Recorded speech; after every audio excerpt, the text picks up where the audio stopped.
All right, you're ready to date. Consent, consent, consent. Consent is about opening a channel of communication. Let it be known this isn't just a one-time conversation.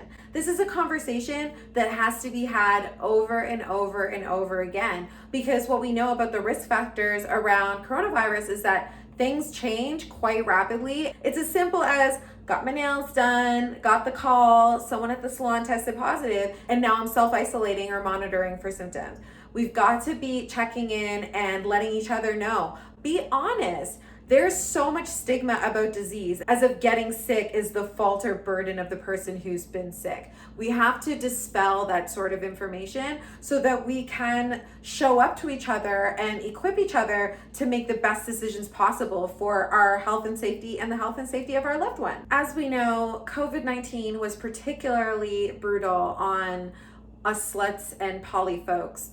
But the public health guidelines are, unfortunately, that we limit the number of sexual partners to the best of our ability. Certainly not everybody can do that. It might be the time to discuss things like physical monogamy. Even if you normally wouldn't ask, like, are you dating other people? You might be like, hey, via COVID, like, are you fucking anybody else? Or do you want to just do this? Or like, where are you at? If being slutty or poly is something that is authentic to you, I encourage you to just keep up those old lockdown sexting behaviors.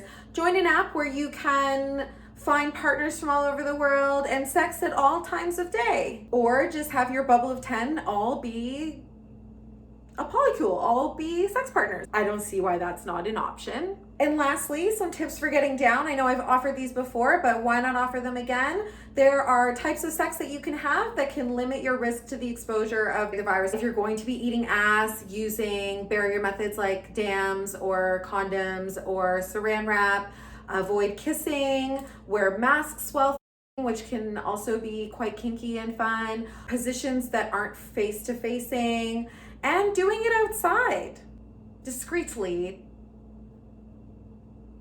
I guess telling you to have sex outside is kind of illegal, but like, you know what I mean. Maybe it's your back porch. And as always, we want to maintain our pre-existing safer sex practices. I think that's it for this PSA. If more information comes available or if I think of anything else, I will continue to update. Other than that, enjoy.